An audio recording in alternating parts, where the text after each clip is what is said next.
መደመር መር ስልጡን ሀገር እንዴት መፍጠር ይቻላል? ስልጡን ሀገር ለመፍጠር መነሻ አድርገን የምንወስደው እሳቤ አለ። መሻገሪያ የምናደርገው ድልድይ አለ። ተሻጋሪ ብለን የበየነው ኃይል አለ። አሻጋሪ ያልነው እና የለየነው ኃይል አለ። እንዴት ነው መነሻ መሻገሪያ ተሻጋሪና አሻጋሪውን ለይተን በሚና ከፍለን ስራ ሰጥተን ውጤት የምናመጣው? ይህ ደግሞ እንዳይከወን ሐሳብ አልቦነት ምን ያህል ጣጣ እንዳለው በስሱ ለማየት እንሞክራለን። እዚህ በሁለት ከፍለን ውሏችንን ካሰብን በቂ ይሆናል። አንደኛው ስልጡንነት፣ ዘመናዊነትና ኋላ ቀርነት፣ ሁለተኛው መደመር መር ስልጡን ሀገር እንዴት እዚህ ያለን ሰዎች ልንፈጥር፣ ልንመራ፣ ልናወርስ እንደምንችል የምንመክርበት ይሆናል። የመጀመሪያው ቁልፍ ጉዳይ ሰው፣ ዘመናዊነትና ስልጣኔ ነው። እዚህ በስዕሉ እንደምታዩት ወደ ኋላ አጮልቀን ነው የምናየው። ወደ ኋላ አጮልቀን በምናይበት ሰዓት የሰው ልጅ ለመሰልጠን ያደረጋቸውን ተጋድሎች፣ ስልጣኔ ብሎ የበየነውን የኑሮ ዘዬ ማቆየት የቻለበትን ጊዜ ዲክላይን ሲያደርግ ለምን ደግሞ እንደፈረሰ የምናይበት ይሆናል። የስልጣኔ ጉዞ ማጥናትና መረዳት ለምን ያስፈልጋል? አንድ የመለወጥ የማደግ የመሻሻል ትልም ያለው ሀገር የስልጣኔ ጉዞን ወደ ኋላ መለስ ብሎ ማየት የሚያስፈልገው ዋናው ምክንያት ሳሙኤል ሃንቲንግተን እንደሚለው የሰው ልጅ ታሪክ የስልጣኔ ታሪክ ነው። ታሪክ የሚባለው ጉዳይ ራሱ የሱልጣኖችና ስልጣኔያቸውን በበላይነት መናገር ማስጨበጥ የቻሉ ግለሰቦች ስብስቦች እውነት ነው እንጂ የብዙ ተሸናፊዎች የብዙ አሸንፈው መናገር ያልቻሉ ኃይሎች የተረሱ በርከት ያሉ ጉዳዮች ይኖራሉ። የሰው ልጅ ታሪክ የስልጣኔ ታሪክ ከሆነ መፈተሽ የሚያስፈልግበት ዋናው ምክንያት ማህበረሰብ፣ ግለሰብ፣ ሀገር፣ አህጉር ብላይንድ ስፓት አላቸው። ወደፊት መሸምጠጥ የሚፈልግ ማንኛውም ኃይል በትልቅ መስታወት ወደፊት ማየት ብቻውን በቂ አይደለም። ብላይንድ ስፖቱን ቼክ የሚያደርግበት ስፖኪዮ ከቨር የማያደርግበትንም መለስ ቀለስ እያለ ማየት በክሪቲካል ሞመንት ያስፈልጋል። ያን ማድረግ ካልቻለ ወደፊት መጓዝ መፍጠንም አይቻልም። ብንፈጥንም ከምናስበው ቦታ መድረስ አስቸጋሪ ይሆናል። ወደፊት ለመሸምጠጥ ወደ ኋላ አልፎ አልፎ ማየት አስፈላጊ እንደሆነ ሁሉ ዛሬን በትክክል ለመረዳት ምንድነው አሁን ያለንበት ሁኔታ፣ የቆምንበት ባህል፣ እምነት፣ እሴት፣ ተቋማት እንዴት ተፈጠሩ፣ በምንስ መንገድ አድገው ዛሬ ላይ ደረሱ የሚለውን ጉዳይ በቅጡ መመርመርና ማወቅ ይጠይቃል። ነገን ለመተንበይ የዛሬ ውሳኔዎች፣ ድርጊቶች፣ ትልሞቻችን የሚፈቱበት መንገድ ምን አይነት ነገ ሊፈጠር እንደሚችል ሙሉ በሙሉ እንኳ ባይሆን ከሞላ ጎደል ግንዛቤ እንድንይዝ ያስችላል። አብርሃም ሊንከን ስለ ወደፊት ጊዜ ሲጠየቅ the best way to predict your future is to create it ይላል። ስለ ነገ የተሟላ ነገር ለመናገር የምትችለው በምትሰራው ስራ ነው። ዛሬ በምትሰራው ስራ ነው፣ በመፍጠር ብቻ ነው። የበቃ ኢንፍራስትራክቸር ዛሬ የሰራ ሰው ከዛ የተሻለ ዘመን እንደሚመጣ ማሰብ ይችላል። ዛሬ የተኛ ሰው ነገ የከፋ ጊዜ ለልጆቹ እንደሚያወርስ ካለ ብዙ አስረጅ ሊገነዘብ ይችላል። ዛሬን ማወቅ ነገን ለመስራት ብቻ ሳይሆን ነገን በቅጡ ለመተንበይ የሚያግዝ ጉዳይ ነው ማለት ነው።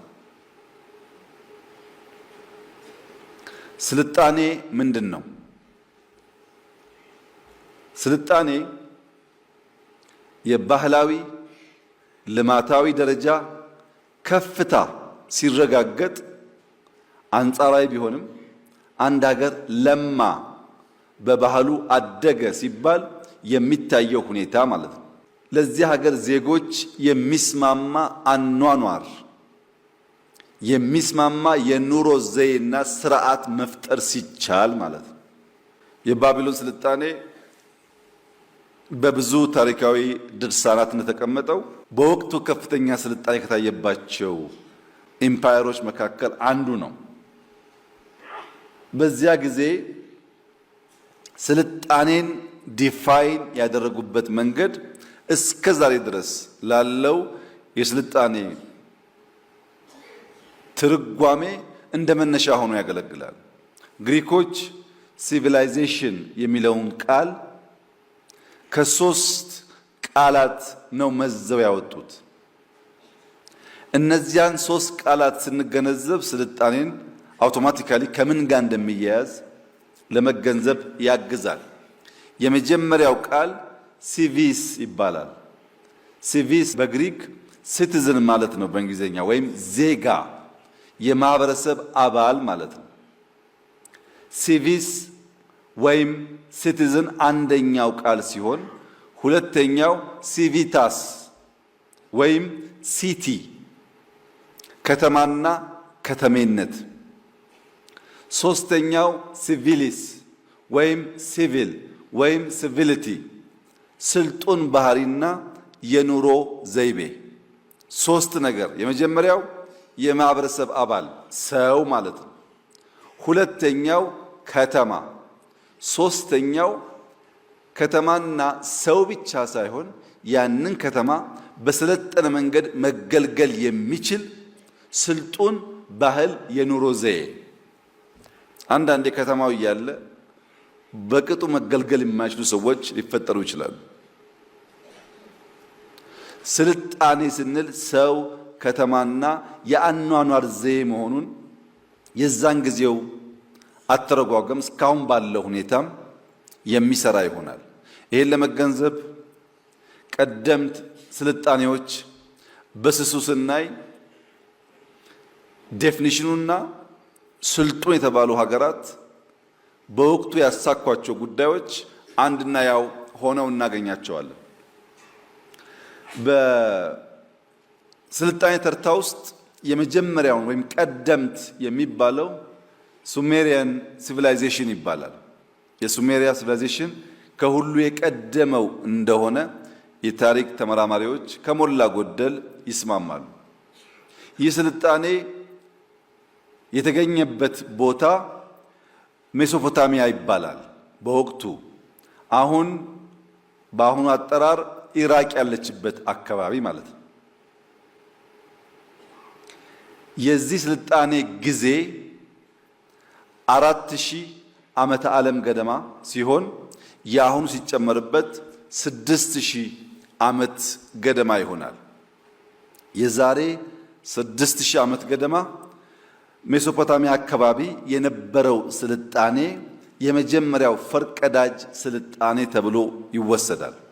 የዚያ ስልጣኔ ፋውንዴሽን መሰረት ግን በጤግሮስና ኤፍራጥስ ወንዞች መካከል የተፈጠረ ነው።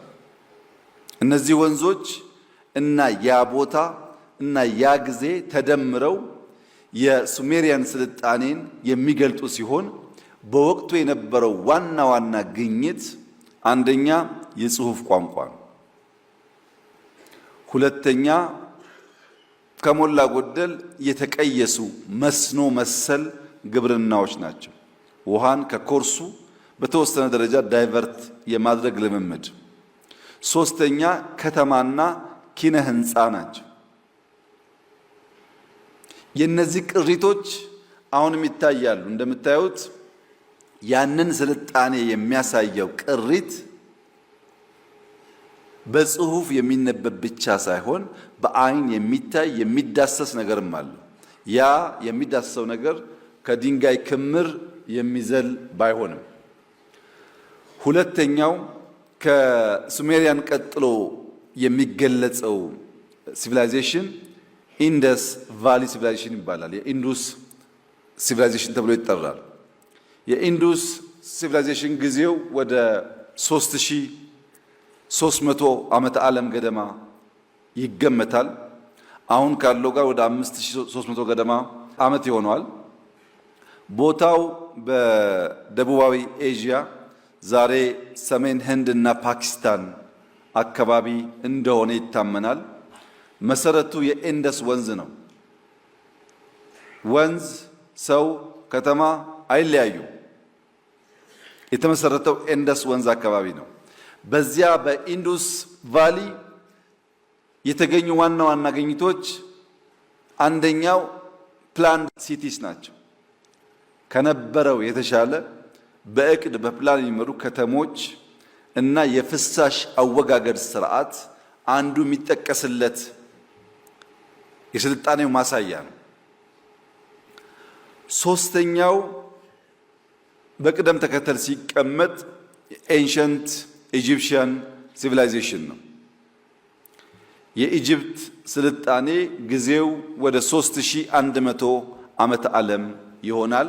አሁን ካለው ጋር ሲደመር ወደ 5100 ዓመት ይሆነዋል። ቦታው ምስር አካባቢ ነው። አሁን ያለችውን ግብጽ እንዳለ አያሳይም። ደቡባዊ ግብጽ የኑቢያ አካል ስለሆነ መሰረቱ የአባይ ሸለቆ ነው። ግኝቱ ፕራይመርሊ ግብርናና ኪነ ህንፃ ነው። አራተኛው የቻይኒዝ ሲቪላይዜሽን ነው። አብዛኛው ሂስቶሪያን የሚስማሙበት 3000 ዓመተ ዓለም ገደማ የነበረ አሁን ካለው ጋር 5000 ዓመት የሆነው ስልጣኔ ነው። ቦታው ቻይና፣ አሁን ቻይና የሚባለው ግዛት አካባቢ ነው። መሰረቱ የብጫ ወንዝ ሸለቆ ነው። የተመሰረተው የብጫ ወንዝ ሸለቆን ተከትሎ ነው። ይሄም ግብርናና መንግስት ወይም በርከት ያሉ ሰዎች የማስተዳደር ስርዓትን ተፈጥሮበታል ተብሎ ይታመናል። የሁሉም ስልጣኔ ኮመን ቫሪያብል የወሰዳችሁ እንደሆነ አንደኛው ድንጋይ ነው። ድንጋይ ማረሻ ነው። ድንጋይ የጦር መሳሪያ ነው። ድንጋይ መከላከያ ነው። ድንጋይ በድንጋይ ቤት መስሪያ ነው። ራሱ መጥረቢያውም ድንጋይ ነው። የሁሉም ስልጣኔ መሰረት ድንጋይ፣ ውሃ፣ ሪቨር፣ በርከት ያሉ ሰዎች ሰብሰብ ማለት፣ ከነሱ መሰብሰብ የተነሳ ደግሞ መንደሮች፣ ከተማዎች የመገንባት ልምምድ ይታያል። እነዚህ ዋና ዋና ከሚባሉ ሲቪላይዜሽን በተጨማሪ በላቲን አሜሪካ የማያና ኢንካ ስልጣኔዎች የሚባሉ አሉ። በሰሜን አፍሪካ የኤንሸንት ካርቴጅ ሲቪላይዜሽን የሚባል አለ። በምስራቅ አፍሪካ ኑቢያ፣ ኩሽ፣ ፑንት፣ አክሱም የሚባል አለ። ሌሎችም አሉ። በርከት ያሉ ስልጣኔዎች በየቦታው የሚገለጹ አሉ። ለመነሻ ያክል ያየናቸው ጥንታውያን ስልጣኔዎች ግን ከተሜነት፣ ሰብሰብ ብሎ መኖር፣ ድንጋይ መቆርቆር፣ መትጋት፣ በተላጠ እጅ ከሺህ ዓመት በኋላ የሚታይ ቅርጽ ለኛ መተው አለበት። እጁ ሳይላጥ ለበርካታ ሰዓት ሳይፈጋ ለትውልድ የሚታይ ነገር ማቆየት አይቻልም። ሰላም የኢትዮ አዲስ ዴይሊ ተከታታዮች፣ ዛሬ የምንወያይበት ርዕስ ከምንሰማው የብልጽግና ትረካ ጀርባ ያለውን እውነት የሚያጋልጥ የብዙዎችን ልብ የሚሰብርና አገራችን ያለችበትን ትክክለኛ የኢኮኖሚያዊ ሁኔታ በግልጽ የሚያሳይ ይሆናል። ከቅርብ ጊዜ ወዲህ ከዓለም አቀፍ ድርጅቶች እየወጡ ያሉ ሪፖርቶች መንግስት ከሚያቀርበው የተስፋ ብርሃን የተለየ የድህነትና የረሃብ ጥላ እየጋረጠ መሆኑን ነው። ታዲያ የኢትዮጵያ እውነተኛው የኢኮኖሚ ገጽታ ምን ይመስላል? አብረን እንመልከት። በመጀመሪያ ደረጃ በርካታ ዓለም አቀፍ ድርጅቶች ስለ ኢትዮጵያ ኢኮኖሚ እያሰሙ ያሉት ድምጽ አንድ አይነት ነው። የኦክስፎርድ ዩኒቨርሲቲ የምርምር ቡድን ወይም ኦፒኤችአይ እና የተባበሩት መንግስታት የእድገት ፕሮግራም ወይም ዩኤንዲፒ እንደ አውሮፓውያን አቆጣጠር በ2024 በጋራ ባወጡት ግሎባል መልቲ ዳይሜንሽናል ፖቨርቲ ኢንዴክስ መሰረት በኢትዮጵያ የድህነት መጠኑ አስደንጋጭ በሆነ ሁኔታ 72% ደርሷል። ይህ ማለት ከእያንዳንዱ 10 ኢትዮጵያውያን 7ቱ በብዙ ገጽታ ድህነት ውስጥ ይገኛሉ ማለት ነው። ከዚህም ባሻገር በሰብአዊነትና በእድገት ላይ የሚሰራው ከ7 የአውሮፓ ሀገሮች የመጡ መንግስታዊ ያልሆኑ ድርጅቶችን ያቀፈው አሊያንስ 2015 የተባለው ድርጅት ከወር በፊት ባወጣው ግሎባል ሃንገር ኢንዴክስ 2025 ሪፖርቱ ኢትዮጵያ አሳሳቢ የረሃብ ችግር ካለባቸው ሀገሮች ተርታ መቀላቀሏን አስታውቋል። ይህ ማለት የረሃብ መጠኑ ከመጠነኛ ወይም ሞዴሬት ወደ አስከፊ ወይም ሲቨር ደረጃ ከፍ ብሏል ማለት ነው። የዓለም ባንክም በ2025 በጥቅምት ወር ባወጣው ሪፖርቱ በኢትዮጵያ ውስጥ የድህነት መጠኑ ከ33 ወደ 43% ከፍ ሊል እንደሚችል ግምቱን አስቀምጧል። እነዚህ ሶስቱም ጥናቶች በተለያየ ጊዜና ቦታ ተዘጋጅተው ቢቀርቡም የሚያመላክቱት አንድን አሳዛኝ እውነት ነው።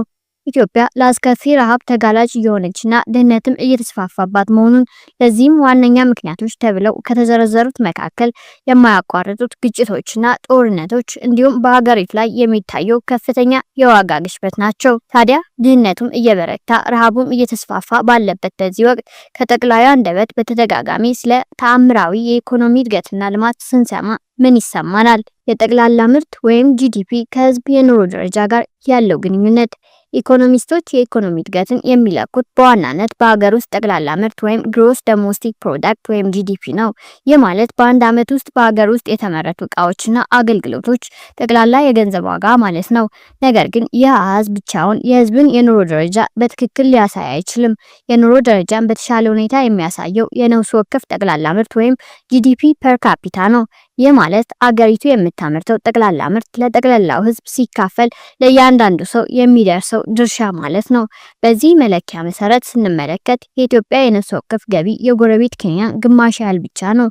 የዓለም ባንክ መረጃ እንዳመላከተው እስከ ቅርብ ጊዜ ድረስ ለ8 ተከታታይ ዓመታት የኬንያ የነፍስ ወከፍ ገቢ ከኢትዮጵያ በእጥፍ ይበልጣል። ይህ የሚያሳየን አንድ ኬንያዊ የፍጆታ እቃዎችን፣ አገልግሎቶችንና ለኑሮ አስፈላጊ የሆኑ ፍላጎቶችን ለማሟላት ከአንድ ኢትዮጵያዊ በእጥፍ የሚበልጥ የመግዛት አቅም እንዳለው ነው። የኑሮ ደረጃ ከደሞዝ አንጻር ሲፈተሽ የዓለም ባንክ በዝቅተኛ ገቢ ሀገሮች ውስጥ አንድ ሰው ከድህነት ወለል በታች ላለመውረድ በቀን ቢያንስ $3 ማግኘት እንዳለበት ይታመናል። ይህም በቀን ምግብ፣ ልብስና የቤት ኪራይን ለመሸፈን የሚረዳ አነስተኛ ገቢ እንጂ የተስተካከለ ኑሮን የሚያሳይ አይደለም። ይህ መጠን ወደ ብር ስንቀይረው በወር ወደ 13687 ብር ይሆናል። የቅርብ ጊዜውን የመንግስት ሰራተኞች የደሞዝ ጭማሪ ታሳቢ በማድረግ የዩኒቨርሲቲ ምሩቅ መነሻ ደሞዝ 11500 ብር ሲሆን ዝቅተኛው ደሞዝ ደግሞ 6000 ብር እንደሆነ ተነግሯል። የዝቅተኛው ደሞዝ 6000 ብር ከድህነት ወለል ገቢ ወይም 13680 ብር ከግማሽ በታች ነው ወይም 44% ብቻ ነው።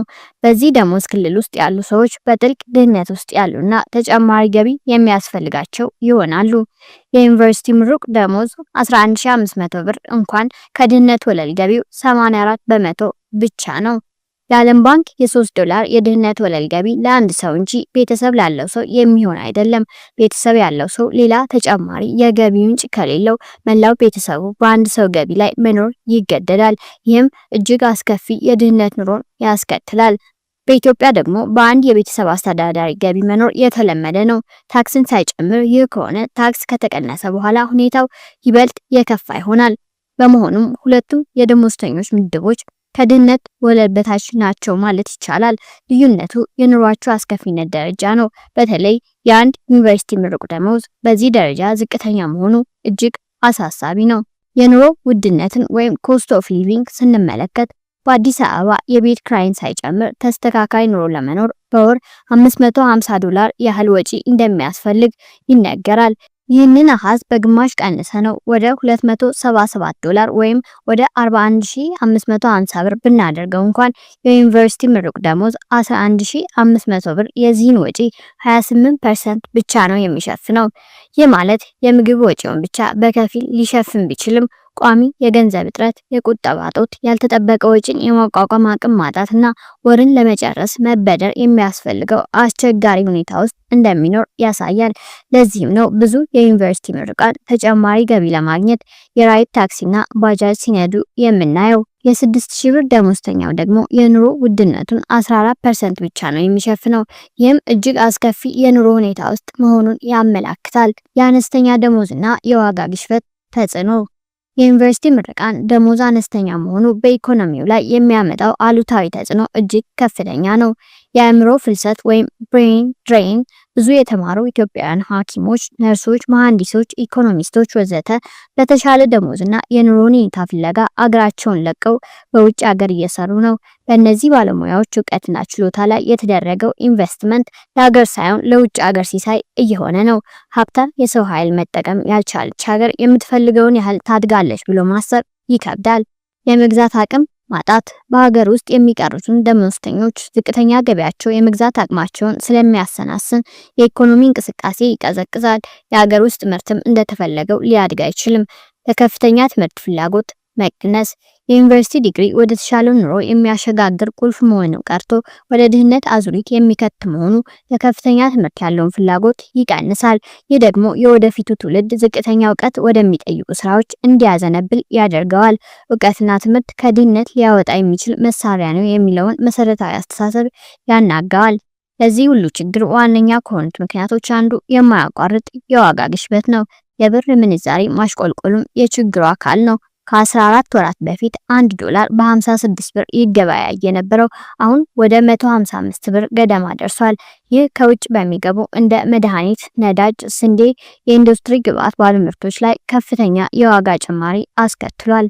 የተከማቸ የዋጋ ግሽበት ወይም ኩሙላቲቭ ኢንፍሌሽን ባለፉት 10 ዓመታት ማለትም ከ2015 እስከ 2025 በኢትዮጵያ ውስጥ የዋጋ ግሽበት በሁለት አሃዝ እያደገ አንዱ ግሽበት በሌላው ላይ የተጨመረ ወይም ኩሙላቲቭ ኢንፍሌሽን መጥቷል።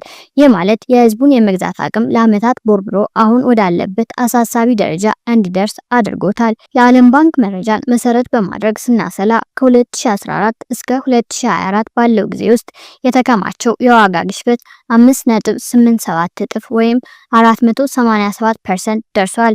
ይህ ማለት ከ10 ዓመት በፊት 1 ብር የነበረው ዋጋ ዛሬ 17 ሳንቲም ብቻ የመግዛት አቅም አለው። በ10 ዓመቱ ውስጥ የተደረገው ጥቂት የደሞዝ ጭማሪ ማለትም በጠቅላላው 25% ያህል ቢሆንም የተከማቸውን ግሽበት ሊመጥን ስላልቻለ የደሞዝተኛው የመግዛት አቅም ከ17% ወደ 21% ብቻ ከፍ ሊል ይችላል። ለማነጻጸር ያህል የኬንያ የተከማቸ የዋጋ ግሽበት በተመሳሳይ ጊዜ ውስጥ 95% ብቻ ነው። ይህ ማለት አንድ ኬንያዊ ደሞዝተኛ ዛሬ ከሚያገኘው ደሞዝ ከ10 ዓመት በፊት ይገዛው የነበረውን 64% ያህል ምርት አሁንም መግዛት ይችላል። የኬንያ የመግዛት አቅም ከኢትዮጵያ በ3 እጥፍ የተሻለ ነው። ይህ የሚያሳየው ኢትዮጵያ በአስከፊ የኢኮኖሚ ዝቅጠት ውስጥ እንደገባች ነው። ብር ከ80% በላይ ዋጋውን አጥቷል። የመንግስት ባለስልጣናት በ2024 የዋጋ ግሽበትን ዝቅ አድርገናል ቢሉም ወደ 21% ወርዷል የሚል የዓለም ባንክ መረጃ አለ። ቁም ነገሩ የአንድ ዓመት መውረድና መውጣት ሳይሆን በረጅም ጊዜ ውስጥ የተከማቸው ግሽበት ያስከተለው አስከፊ የኑሮ ውድቀት ነው። የሰው ልጅ ኑሮ ሲያሽቆለቁል ለረሃብ፣ ለጤና መጓደል፣ ለድንቁርናና ለሌሎችም ችግሮች ሁሉ ተጋላጭ ይሆናል። የኢኮኖሚ ልማት ወይም ኢኮኖሚክ ዴቨሎፕመንት የኢኮኖሚ ልማት የጠባብን የኢኮኖሚ እድገት ወይም ጂዲፒ ብቻ ሳይሆን ለሰው ልጅ ደህንነት መሻሻል አስፈላጊ የሆኑ እንደ ትምህርት፣ የጤና እንክብካቤ፣ የመሰረተ ልማት፣ የሀብት ክፍፍልና የኢኮኖሚ ደህንነት የመሳሰሉ ሰፊ ጉዳዮችን ያካትታል። ከዚህ አንጻር ቀደም ብለን ያነሳነው መልቲ ዳይሜንሽናል ፖቨርቲ ኢንዴክስ 2024 ጥናት 72% የሚሆነው የኢትዮጵያ ሕዝብ ባለብዙ ገጽታ ድህነት ውስጥ መሆኑን አሳይቷል። ይህ ባለብዙ ገጽታ ድህነት የሚገለጸው በሶስት ዋና ዋና ጉዳዮች ነው። ጤና፣ ትምህርትና የኑሮ ደረጃ። ጤና፣ ምግብና የህፃናት ሞት። ትምህርት የትምህርት ዕድሜ ላይ ያሉ ህፃናት 8ኛ ክፍልን ማጠናቀቃቸውንና ማንኛውንም የቤተሰብ አባል እስከ 6ኛ ክፍል ድረስ የመማር እድል ማግኘቱን። የኑሮ ደረጃ ፈሳሽ የማብሰያ ነዳጅ ወይም ጋዝ፣ ንጽህና ወይም ሳኒቴሽን፣ ንጹህ ውሃ፣ ኤሌክትሪክ እና ሌሎች የቤት እቃዎች መኖርን ያካትታል። በእነዚህ 10 አመላካቾች መሰረት በጥናቱ ውስጥ የተካተቱት ኢትዮጵያውያን በጤና በትምህርትና በኑሮ ደረጃ የተቀመጡትን አመላካቾች በበቂ ሁኔታ ማሟላት ባለመቻላቸው 72% የሚሆነው የኢትዮጵያ ሕዝብ ባለብዙ ገጽታ ድሃ ነው ወደሚል መደምደሚያ ተደርሷል። ከዚህ ጥናት በኋላም በጦርነትና ግጭቶች ምክንያት ሁኔታው እየተባባሰ እንጂ የተሻለ ነገር አይታይም። ማጠቃለያ፣ ይህ ትንታኔ የሚያሳየው በኢትዮጵያ ውስጥ ድህነት አስከፊ በሆነ መንገድ እየተባባሰ መምጣቱን ነው። የዓለም ባንክ፣ የኦክስፎርድ ዩኒቨርሲቲ የምርምር ቲም ወይም OPHI፣ የተባበሩት መንግስታት የእድገት ፕሮግራም ወይም UNDP እና አሊያንስ 2015 ያወጧቸው ሪፖርቶች ሁሉም ወደ አንድ አቅጣጫ ይጠቁማሉ። ኢትዮጵያ በጥልቅ ድህነትና ረሃብ ውስጥ እንደምትገኝ። የዋጋ ግሽበት የህዝቡን የመግዛት አቅም ሙሉ በሙሉ አሟጦታል። የኑሮ ደረጃንም ከምንጊዜውም በላይ ዝቅ አድርጎታል። የዩኒቨርሲቲ ምሩቅ እንኳን መሰረታዊ ፍላጎቶችን ማሟላት ያልቻለበት ሁኔታ ደርሷል። በዚህ ሁሉ እውነታ ውስጥ ነው በኢትዮጵያ ብልጽግና ታይቷል እየተባለ ከጠቅላዩ አንደበት በተደጋጋሚ የምንሰማው። ነገር ግን ተደጋጋሚው ንግግር እውነትን ሊቀይረው አይችልም። ብልጽግና በህዝቡ የኑሮ ደረጃ የሚታይ ጉዳይ ነው። ደሞዙ ለኑሮ የሚያስፈልገውን ወጪውን ሲሸፍንለት፣ ያልታሰበ ሁኔታም ሲያጋጥመው ያለ ጭንቀት ማስተናገድ ሲችል፣ የወር ወጪውን ችሎ ማጠራቀም ሲችል ነው። ይህ ሁሉ ሳይኖር ብልጽግና ብሎ መናገር ከእውነት የራቀ ቅዠት ነውና ኢትዮጵያ ያለችበትን እውነት አውቀን ከየትኛውም የፖለቲካ ትረካ በላይ የዜጎቿን የኑሮ ሁኔታ ማሻሻል ቀዳሚ ተግባር መሆን አለበት። እውነት ሁሌም አሸናፊ ነች። መልካም ቀን ለኢትዮ አዲስ ዴይሊ ተመልካቾች።